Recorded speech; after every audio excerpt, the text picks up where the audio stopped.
We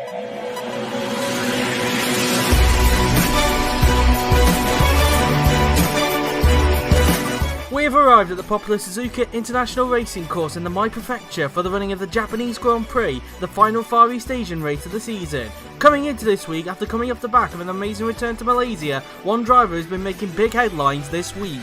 That driver in question being Laura Chung, as it has been announced that the four-time race winner will be leaving Ferrari at the end of the season and will be joining their Italian rivals Lamborghini in 2021, making her the first Lamborghini driver to be announced. Laura has had a very good season despite this year's Ferrari dropping way back compared to last season. She currently lies 13th in the Drivers' Championship, having just been overtaken by Joseph Willows in the last race, and her current team Ferrari lies 6th in the Constructors, 20 points behind McLaren. Laura has shown the flashes of brilliance that she showed last season when she won 4 races. However, this season she has suffered quite a bit of bad luck, with the most notable bad luck being at Belgium when her throttle stuck open in the closing stages of the race, costing her a well-deserved podium, which added more frustration that she already had with Ferrari.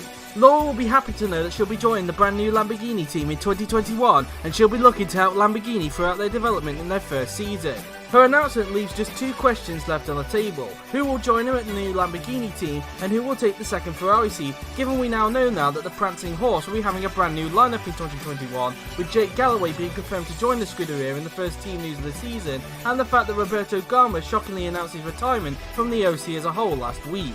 In terms of Lamborghini, it looks like it is mainly between 2 drivers, which are current Manor driver Rosetta Martinez, if he can pick up his form, and current GP2 Championship contender Rahul Patel, who is currently having the season of his life. In terms of Ferraris we alluded to last week, current AlphaTauri driver Chris Chatfield and current Ferrari test driver Bartosz Kloss appear to be the main contenders to take the second Ferrari seat should they miss out on their number 1 choice. However, if both of them get their number 1 choice, then don't be surprised if current GP2 driver Dennis Graff ends up being a contender.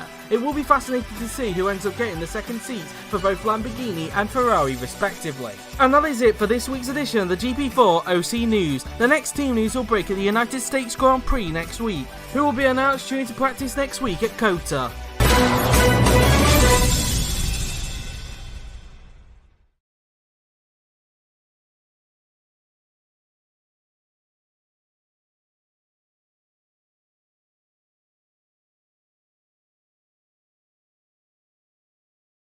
Hello everybody and welcome to the practice session here for the Japanese Grand Prix at the Suzuka International Racing Course. I am JW97 and I'm joined today by my arch nemesis Ra. Yep, hello everybody.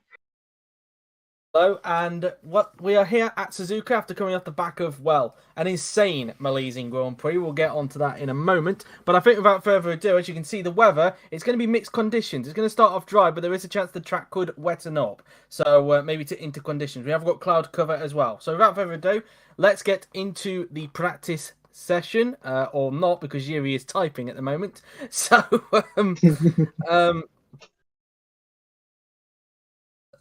that's that really, and yes, I will do. I will give a notice for that. So first of all, a few things to note off. We do have a test driver in the car for today, and it is Lorenzo Tomaselli who'll be driving the Red Bull today in practice session in place of last week's winner, Franco Gamba, because of the fact that Gamba is behind in the Drivers' Championship. Renault will have a slight livery change here for Suzuka, but that will only come in qualifying. I think because Yuri was a little bit rushed today, as you know, because obviously this stream is coming half an hour later than what we were supposed to, and obviously Yuri's had to get this stream underway as soon as possible, really. So the livery you'll see when we get to qualifying. So Yuri hasn't forgotten, it's just he had to rush to get this stream underway, really. So the tyres we're using are the medium tyres, so keep an eye on that one. And well, if you didn't see the news, if you've only just joined us for practice, probably the worst kept secret out there, Laura Chung, after so much speculation, will be leaving Ferrari at the end of the season. And speaking of which, we're reviewing her, perfect timing. But she will be leaving Ferrari at the end of the season and will be joining their Italian rivals Lamborghini. No real surprise, Ra? Yep, no real surprise. Just comes to a shock of absolutely nobody. But she is the first Lamborghini driver to be announced, which you could say in a way is a bit of a middle finger to Ferrari, really, given that they are just across the road from each other. Of course, Ferrari being in Maranello, and of course, I think Lamborghini being in Bologna, if I'm not mistaken, which is just across the road. I could be wrong on that one. But anyway, Laura Chung is the first out on the racetrack. The only question remaining is who will be her teammate, and one of the contenders just happens to be in the commentary box with me, so I'm not going to ask Ra the question on who he believes will get the second Lamborghini seat, because he'll probably say himself. So, as Chum makes her way through into the hairpin, now we might as well talk about the Malaysian Grand Prix, because wow, what a cracking race that was. What looked to be maybe another chaotic race that we saw in 2017 actually turned out to be probably one of the best OC races we've ever had. It was a mad race, and in the end, Franco Gamba finally got his second ever victory in, well, probably one of the best comebacks in the OC history. Yep, and the fact that he was stuck for nearly a minute from Lopez's stricken car. And yeah, he came back massively, and he had a really good pace. He was pretty much the quickest driver out on track out of the entire field. Indeed, and yeah, so. Of course we have to talk about Evan Byrne's Heartbreak, and it's such a shame that he retired with an engine problem, but it is what it is. It's motorsport. These things can happen, and hopefully he will get a win soon. Maybe, or maybe you'll have to wait until next season. Of course, Evan has been riddled with a lot of bad luck this season, it's fair to say, of these last few races. In fact, if I get the Wikipedia up, I might even check how many races he's finished over the last few, because it has been, it's not been a great run in this second half of the season, has it been for Evan? He has been struck with a lot of bad luck this season. He has finished only one of the last 7 races, really. He's retired from 6 of the last 7 races. One of them, of course, being at Malaysia, where he was looking so comfortable for the victory before his engine decided to burst. And, well, it couldn't have come at a worse time for Evan Byrne, really. Because now David Cupok finds himself up in 9th position. We might as well talk about the other podium finishes, because we've got first ever podium finishes. David Cupok finally getting his first ever podium in the OC, and also Jamie Griffiths with a surprise first ever podium for him. And what's even quite an ironic fact is not just the fact that Jamie Griffiths did it in a Williams, but it's the fact that both Cupok and Griffiths got a podium, despite the fact that both of them started on the back row of the grid. Yeah, it shows that miracles can happen in pretty much the mixed conditions, starting monsoon and getting into the normal wet period. Pretty much shows that anything can happen, and it usually does, and it actually really happened for Cupok and Griffiths to get second and third. Griffiths just about taking third from Joseph Willows.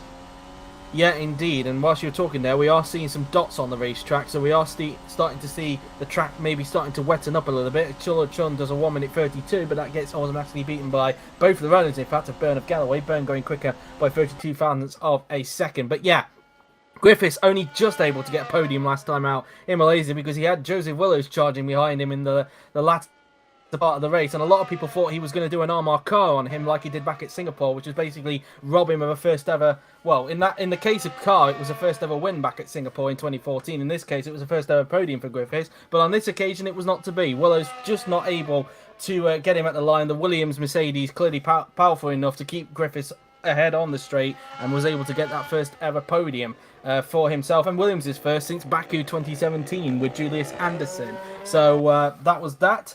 And yeah, so well done to Griffiths there. And obviously it comes ironically, given that also on that week as well, the day before he got that podium, he was conferred to be staying at Williams. So kind of a nice celebration in a way for him to stay at the team for another season. Yep, indeed. As all the drivers have now started to do a lap, but I would not be surprised if we start to see lap times that are going to be slower, because as I mentioned a little bit earlier, the dots are starting...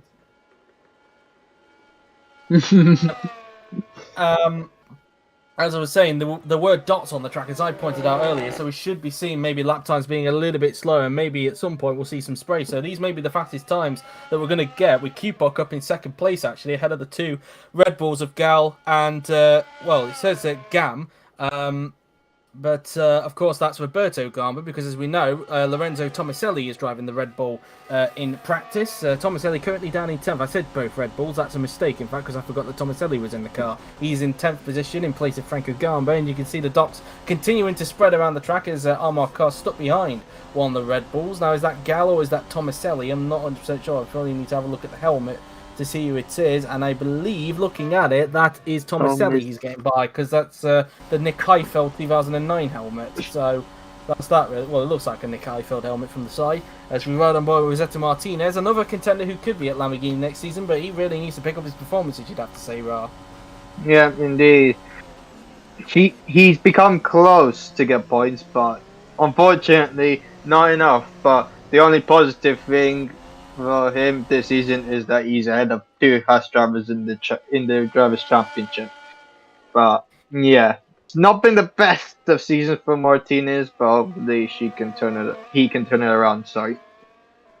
Yeah, we'll have to wait and see on that one. As Laura Chung we're looking at right now, of course, will be driving for Lamborghini next season. Has got, in fact, both Renaults right behind him at the moment, as well as tries to have a go at one of the Hasses. This looks like Dudu Kirby's trying to get by, but Kirby saying no to that. Kirby was a little bit of a nuisance last time out in Malaysia, it's fair to say. Pretty much bumping people out of the way and pretty much a catalyst for De Rosa's crash at Malaysia.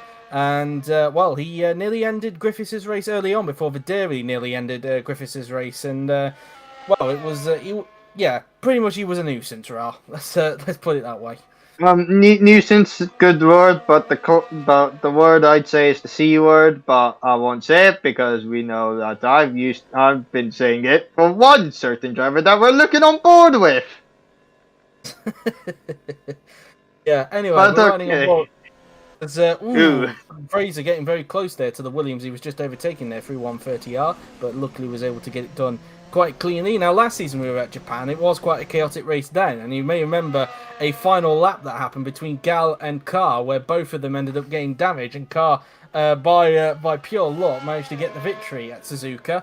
And whether we will get rain tomorrow here at Suzuka, that's going to be another question, because we've got rain here in practice. Whether it will be the same in qualifying, that's another question. But yeah, it will be interesting to see, because it was a chaotic race last season here at Suzuka. And I think that was also where Rosetta Martinez, who we were viewing a little bit earlier on, was able to get his first ever points in the OC. Whether that sort of luck can come about again here in Suzuka, that's going to be another question, as we look now at Roland Motrin. He's just making his way around Spoon Curve. Probably a Malaysian Grand Prix to forget for both racing points, it's fair to say, Ra. Yep, indeed, especially with a collision in the middle of the race as well. And yeah, Indeed finishing so. a lap down to the leader, Franco Gamba, who was, of course, lost at the start. Indeed, as Kirby now then makes his way through the hairpin and just trying to figure out what I need to say now. Yeah, that's it. Also, what I was going to say, I nearly lost my train of thought. Obviously, because I don't think I mentioned it, the tyres we are using here at Suzuka will be the medium tyres, the same compound that we used in Malaysia. Although I'm not sure about the wear range, because usually the wear range is usually randomly generated, so maybe it's different wear range for this one at Suzuka. And of course, Suzuka, completely different track to Malaysia, and as now we've got spray on there, so now we've got some spray on the track at certain parts of the racetrack, so we might be seeing a little bit later on in the session maybe the intermediate tyres being used, but I think that's probably going to do it for these lap times, really, because I don't think we're going to see any improvement unless the track miraculously dries up very quickly towards the end. I think we've practically got our leaderboard for today, but we will continue on with practice, because of course it'll be very interesting to see how these drivers do in the wet conditions, as the Renault was getting quite close. And look at this traffic jam that's going on. De Rosa holding up a big queue of cars, but De Rosa still able to hold on. I mean, I think one of them's a racing point of George Roque, and the other two will obviously an AlphaTauri and a Red Bull that's involved there. As we look back at Laura Chung, who has got the Renault right behind her, and I believe that Renault is Evan Byrne, if I'm not mistaken. It is Evan Byrne, who's probably got red in his eyes for what happened last time out in Malaysia, and obviously looking for redemption. Of course, he was robbed of a podium here last season, it's fair to say, because of the way the tyres went. But whether he will get redemption here in Suzuka, that's going to be another question. And as I've mentioned, if anybody just tuned in as well, Renault, you'll be seeing a slight tweak to their livery for the Japanese Grand Prix, but you will see that coming in qualifying, because of course Yuri had to basically rush to get this stream on the way, given that he was held back at work, hence why this stream is on half an hour later than what it was anticipated, as Byrne has actually got by Chung now, so he's got clear traffic in front. But it's not going to matter anyway, because the conditions are getting wet. As you can see, there's now more spray appearing on the racetrack as we speak, as they just go around the S's. When we'll see the intermediate tyres probably being used, we'll have to wait and see on that, as they make their way around the left-hander, where obviously tragedy happened in real life 8 years ago with Jules Bianchi. And obviously he's still in our thoughts even today. I still can't believe that's nearly 10 years ago, to be honest with you. Time goes It's fast. But anyway, we're now going to look at Andrea Videri, of course, a man who he's already been confirmed for next season. As Sontag is the first to go out on the intermediate tyres, as you can see there. The green tyres have come out, but you just saw there, Sontag probably struggling to get some temperature in those tyres. We're going to have a look at a replay. Yep, indeed. As there, look, you can just about see there some aquaplaning through into the first part of the S's there, but very lucky not to go into the gravel trap there. Yeah, indeed. He kept under control. So he's going to be the first to test out what these intermediate tyres are like on these wet conditions. So obviously getting some inter-running for Felix Sontag as he makes his way up through the hill. Of course, he got some points last time out in Malaysia, did Felix, finished 9th. But of course, his teammate kind of overshadowed that, given the fact that he got his first ever podium and Williams his first for 3 seasons. But encouragement, given that both Felix and Jamie are obviously hoping that the team can make a big step forward in the fantasy era. Yeah, indeed, and I think those two are a good pairing, and I think they can bring something for Williams, something more like this. Indeed, currently they've been languishing towards the back of the field, but I think if they get it right, maybe they could make the leap towards the midfield. Who knows? Miraculously, could be at the front. We'll have to wait and see how the fantasy era plays out. But yeah, it's going to be interesting to see where Williams end up in the fantasy era next season. Whether they will make progress or whether they'll go backwards, like in real life, where we all thought Williams would make progress in 2022, and they're still languishing towards the back with Aston Martin. But yeah, that's that. We'll have to wait and see what Williams is like in the OC era. As meanwhile, we're going to have a look at Armar Carr, who's getting by the other Williams, that being of, I believe this is Jamie Griffiths, and or is it Sontag, in fact, because it looks like intermediate tyres are on that car. Well, if that's the case, then I think both Williamses might be on the Inters, because they look like green tyres on Griffiths, and it was Griffiths, because we're looking at Sontag now, who's just come down the pit straight. But they did look like green walls there that we're looking at there for Jamie Griffiths. So I wonder if both Williamses are in fact on the intermediate tyres. So maybe Williams trying to gather data from both drivers on that end. So it will be interesting as now Sontag makes his way through the S's, as he'll now make his way up the hill towards the end of the first sector and getting as much mileage as he can on these tyres. As here is Jake Galloway, still trundling around on those dry tyres, still seeming like he's got some grip on there. But we are seeing a lot of drivers coming to the pits, maybe because they feel it's time to switch over to the intermediate tyres. But Galloway so far saying no to that. He is approaching the end of the second sector. Now he gets the call to do that. So we are seeing now drivers coming in and switching onto the intermediate tyres. So we're now into that window as Galloway now that goes around the Casio chicane. The corner of so much drama that's happened in the OC in the past as Galloway appeals into the box as we ride on board with Felix Sontag on the intermediate tyres as he now makes his way around Spoon Curve. Of course, we're not expecting any improvement in this session because it's that really, as now they go down the back straight before heading towards the 130R.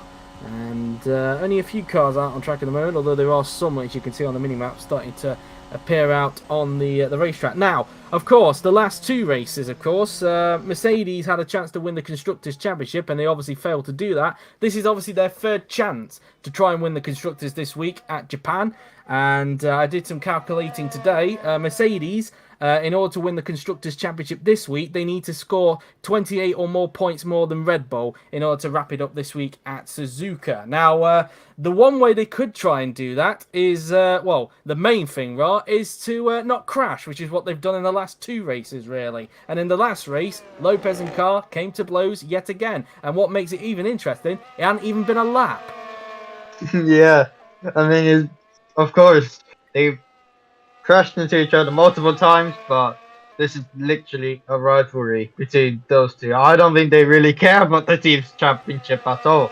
They pretty much care about the only prize of them all, the drivers' championship. They do, but I'm pretty sure Mercedes would like them to wrap up the Constructors' Championship so it gives them freedom to actually race against each other in the remaining few races. I think that's going to be important, but I know in the case of Carr, he would like to finish ahead of Lopez come the end of the season. And I'm just going to double check something to see if Santino Andreoli's comment came up. Kind of a worse time to ask me on that. I will have to ask him where he actually put the sign up. Which sign up video he asked him. So at the moment we're on board with Jamie Griffiths And hang on a minute. Just give me a moment. You can talk for a bit, Rob, whilst I sort these lot out.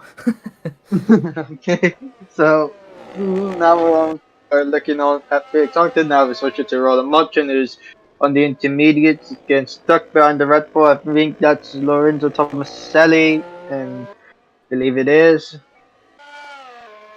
And Sontag across the line. No more mileage. Now we're looking at Chung overtaking the Alfa Romeo of, I believe that's Federi. Just saw the Antonio Giovinazzi helmet on the Alfa Romeo. She's managed to get past, of course.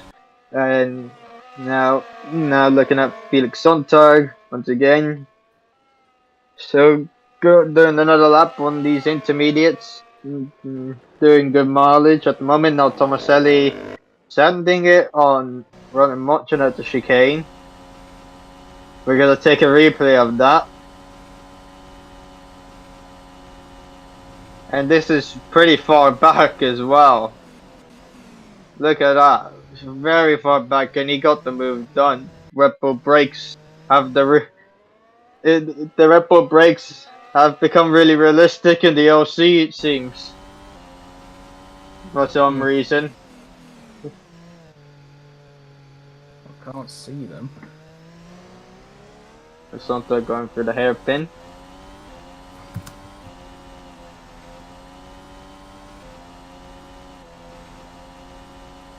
Going for that. Now we're going for spoon corner.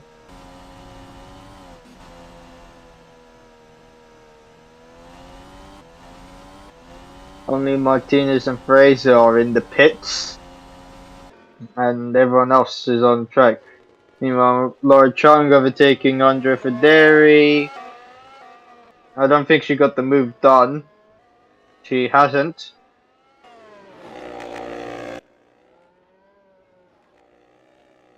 Tom Tuck coming for the front a few corners. Now he has one more corner to go. Then he'll finish another lap. Now Tomaselli holding off Roland Mochin as Chung on the move on Federi. Yep, Chung's got the move done at spoon corner on Federi. Sontag's gonna come in on this stint. Now can cross the line. Now on board with Federi, closing on Chung. Chung shuts the door, of course. You saw Griffiths coming into the pits. Sontag gonna end this stint on the intermediates. We have less than 12 minutes to go. Now we're looking at George Rugg, who is overtaking the other Alfa Romeo of Gabriel Gomez.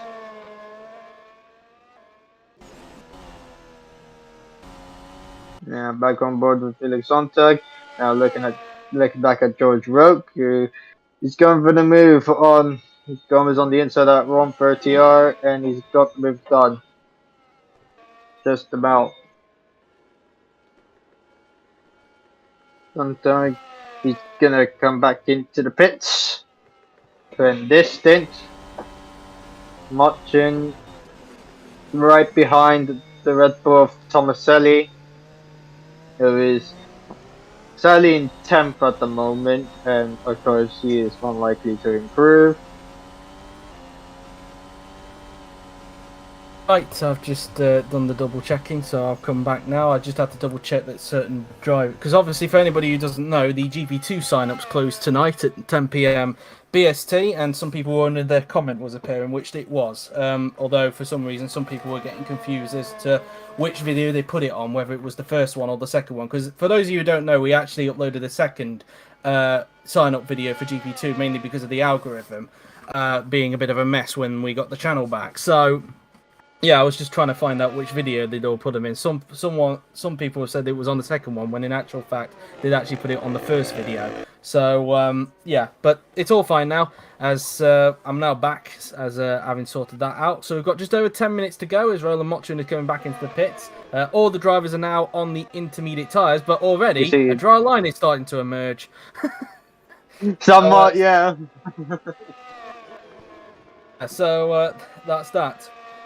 And yeah, David just said P2 is my new favourite place to be in. You're probably not wrong there, to be honest with you, David. Given that you got your first podium last time out in Malaysia. As meantime, we're keeping an eye on a little bit of battles going on in the S's, but now we're looking at Roland Motrin, who as mentioned is coming back into the pits this lap as he's trying to overtake an Alfa Romeo, but it's not going to quite work out, and now he's got one of the Red Bulls right behind him for company as they now make their way through the crossover part of the track. The only track on the calendar, of course, that is a figure of 8 circuit. And speaking of circuits, in fact, because before we went on the air, we found out that both Jeddah and the 2022 version of Melbourne are now available for Grand Prix 4. So, who knows? Maybe you could see the new Melbourne being used in the OC at some point. Some very exciting times now. That it's great that we're seeing these tracks being released a bit on Grand Prix 4. They're coming in quite quickly, which is a bit of a surprise because usually they take a few months to be developed, but clearly not on this instance. We do believe that some of it might be down to the fact that they might be making these tracks alongside the GP4 time trial series that goes on Grand Prix games, and the next one, of course, is Imola. So who knows? Maybe that track could get finished very soon in 2 weeks. That might be something very exciting to look forward to. We've got a fire! We've got a fire! It's David Q-Park. And, well, it's kind of ironic he's in the chat because now his car is caught alight. But we have got a fire and he's pulling off to the side of the track. The man who's going to be who is in second and probably will stay in second for this practice session unless the track miraculously dries up very, very quickly, has had an engine explosion. And, well, the highs of Malaysia have come back down to earth for Q-Pock. It's fair to say there are. Snapped back to reality, it seems, for David Q-Pock from the favourite Eminem song. Indeed so, as Q-Pock was actually getting some slipstream, in fact, some healthy slipstream from his own teammate Chatfield, and it happened just right there. It blew up just on the exit of turn 2. So when does it catch a light? Let's see, as they go around the S's, and it actually was just after turn 4 there. So that's when the car caught fire, and well, he's going to have to climb into the T-car for the remainder of the session if he wants to get some more running. And we actually have found out, in fact from Yuri, that there is actually currently a trial going on Grand Prix 4, a trial of potentially having spare cars being erased on Grand Prix 4. Somebody has apparently found a way to do that on Grand Prix 4. Flo found a way. I thought it was somebody else that he found it out from. Flo had found this one out. Yeah, it's currently a trial, really, to see if it would actually work. So maybe one day you might not see spare cars in the OC in the future, potentially, which could add an extra element for the OC. But we will wait and see, of course, as Martinez goes around the S's. Isn't he meaning to manipulation? Not really. I'd rather not. Go down that road. But anyway, as Martinez has still got the Haas right behind him at the moment, as now they go around the double right-hander and now going up the hill towards the hairpin. See what Rosetta Martinez can do. Now he goes around the left-hander as he's currently blocking the Haas at the moment, and that Haas is definitely being held up at this point in time, as now Martinez makes his way around the long swooping right-hander before making his way towards the double left-hander of Spoon. And quite an interesting downfall, really. They do use a bit of the grass, really, as a bit of a racing line, although it doesn't seem to have too much impact on them when they do that. It's been a constant feature of Suzuka over the last few seasons we've been here for the OC. As Martinez now then makes his way down towards the, well, it would be flat out in the dry, but I would imagine in the wet it's not going to be flat out, through 130R. As now they make the way towards the Casio chicane, the right, and then into the left-hander. Now coming out the turn now then we go, before making their way around the right-hander, before heading his way down the pit straight. What's lap time going to be then in these wet conditions? As Martinez crosses the line, and he does a 142.714 on this occasion, as we have just over 6.5 minutes to go in this practice session before we get into qualifying. Obviously, a little bit later than originally scheduled, of course, for anybody joining. That's because Yuri had some commitments he had to do at work, which is why it's on a half an hour later than what we originally built it. Get your words out, Joe. As through the S's now, then goes Martinez, as he will now make his way up towards the left-hander.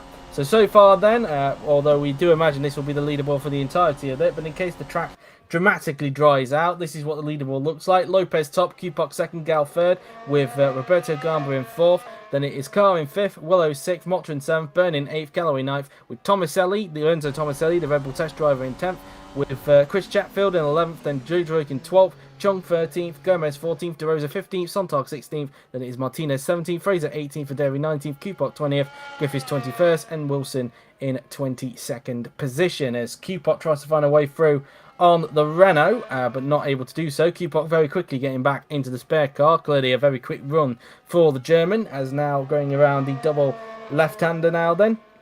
Goes Rosetta Martinez. As I said last week, the side pod a little bit redundant slicks. now. The Renault's on slicks. Was there a Renault on slicks? Which Renault is it? I think so.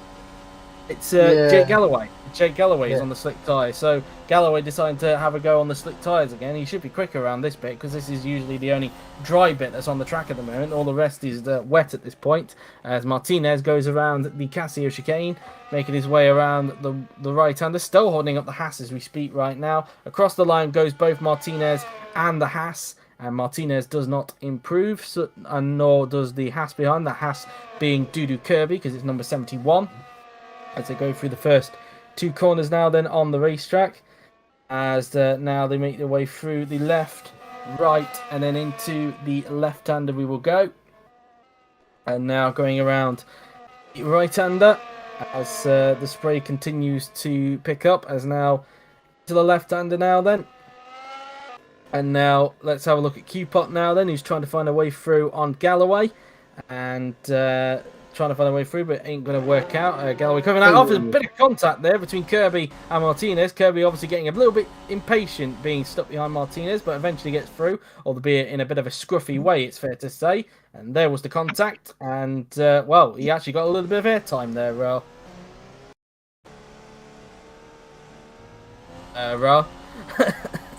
You weren't silent on me there. I think Ra is actually gone. He seems he's muted himself. So hello Rosetta. Perfect time really, given that you just had contact there with Dudu Kirby. As now Dudu Kirby goes around the long swooping right-hander. This man is driving a boat. Well, I asked you a question a little bit earlier there, Rob, but you I think you muted yourself at the wrong time there.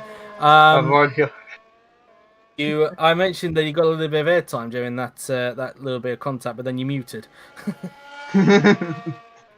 Yeah. I guess you had to do so. As Martinez has actually been given the call to come into the pits, an impromptu call, so that would suggest to me that we're in the transitional period of dry tyres.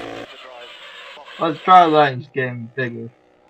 So, yeah. So I think we're going to see some dry running towards the end of the session as Kupok is now coming into the pits. Maybe he'd be finished for the day because we've not got that much time left, but it's not an impromptu call at the same time. And just looking at George Rowe, what tyres is he on? Let's have a look. They're still intermediates. Okay, so they're not the dry tyres. Oh, there's a bump. That was either a bump or Kupok got a little bit scared there by the racing point. We only just caught the back end of that one, but the racing point... Yeah, he must have been scared. That being Roland watching. I believe Roland is actually on the dry tyres. Yes, they are, the yellow tyres. So Roland is also on the medium tyres. So he's getting some dry running in, like Jake Galloway. As now they head towards Spoon Curve now then. With a double left-hander of Spoon, and then into the left we go. As now they make their way down the hill. As now Roke is going to try and have a go at the Haas. This will probably be Daniel Fraser, I think, because Kirby was around where Rosetta Martinez was. But again, Roke deciding to stay on the intermediate tyres for the meantime as he struggles to find a way from Daniel Fraser. As Kupok has mentioned, he's coming to the pits. We're just over 2 minutes to go in this practice session as we make our way through the Casio chicane. And Kupok now then into the pits he goes. As now comes in as Roland Mottrid crosses the line and just trying to get some running in as Roke tries to get by on Fraser this time but again not able to do so. And a huge traffic jam forming behind Daniel Fraser at this point in time. And, well, it's going to annoy Went some a people. wide. Did actually. I was just going to mention he had some understeer going through into the first part of the S's there. As they now make their way through the right-hander. So around the right-hander we go now then as they make their way up the hill towards the figure of 8 section of corner. Well, the figure 8 part of the track. Will Roke get by the Haas this time by? No, he won't. He's still stuck behind. Same for Galloway and Mottrin. Mottrin trying to have a go at Galloway. They didn't quite work out. As the Mercedes there, I think that was Lopez, is also having a go on the dry tyres. As is Amelia Wilson. She's on the dries. But it's not quite at the point yet where you're going to see faster lap time. So I think we're just going to get some running towards the end as we've got just over a minute to go as Sontag is still out there on the intermediate tyres. Same with his teammate, although I do believe his teammate might in fact be coming into the pits, going through the Casio chicane. And Sontag now then, with just under a minute to go, comes out of the final chicane onto the pit straight and across the line he will go. What's it going to be? I keep thinking the line is there, but it isn't. But he did a 1:39 that time by. Andre Videri, he's also on the dry tyres, a 1:35.6 for him, as many cars are coming into the pits now to finish their session. As Chung will get one lap in on the dry tyres before the session comes to a close. As Roke comes around the Casio chicane now then. Just coming out of the chicane, and it looks like he's actually now got by the Haas there, so he's actually broke free from that little traffic jam that we saw a little bit earlier on. As George Roke comes across the line, and he does a 1:41.7, a 1:42 for Fraser, 1:41 for Mottrin. Not sure what Galloway said there because he went too quick. Lopez, he's going to get one lap on the dry tyres with 10 seconds left on the clock. He starts a lap now. Will Martinez get a lap in? He's on the dry tyres. Across the line, he will go now then, and he will get one lap in before the session comes to a close. So, yep, he's just started a lap, and I believe he's going to be the last one to cross the line. The checkered flag is now out, so Martinez was the last one to cross the line. As we now look at Gomez, who just comes out of the Casio chicane. Across the line then will go the Brazilian. Obviously still fighting to save his career is Gabriel Gomez at the moment. As he now crosses the line, no improvement for the Brazilian. As Wilson down the pit straight, she will now come. And across the line goes the American, where what time does she do? It's only 1:37.8. Kirby just getting some mileage in. Same with Evan Byrne. Same with Kirishima De Rosa. Here comes Andrea Videri in the Alfa Romeo. Side by side, in fact, with Felix Sontag. So some side by side action going on. And it looked like Sontag actually went around the outside there. So yeah, pretty good move. In fact, they were actually still side by side going around Spoon Curve there. So they've actually been staying side by side for quite a while. Seems to be a little bit of battling going on in this practice session, but that's that really. So they went side by side, in fact, down the support pit straight before heading, well, the club pit straight, I should call it, before making their way through the 130R, and Sontag managing to hang it around the outside there. So clearly plenty of grip around the outside on the intermediate tyres on the wet patch. As going around the Casio chicane, then we go. And using a bit of curb on the outside. Round the right-hander, down the pit straight then goes Felix Sontag, as we are now going to cross the line. And let's see, no improvement, same for Videri obviously because it's wet, but they both did a 1:40 because pair of them are holding each other up. Chung's lap on the dry tyres, a 1:35.5. Here comes George Roke, still in the intermediate tyres, and just going around the Casio chicane. He's got his teammate right behind him, Roland Mottrin, and the Casio then. Through the right-hander we go, and Roke is going to cross the line. What's the lap time going to be? And let's see what Roke can do. It's a 1:38.2, a 1:37.6 there for Mottrin as Lopez crosses the line, and that's going to be a 1:35.8.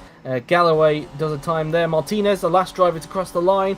What lap time can he do? And it is a 1:35.8, so same time as Lopez. So there you have it. Lopez, Kupok, and Gal are your top three. Not really much to say about practice there, Ra.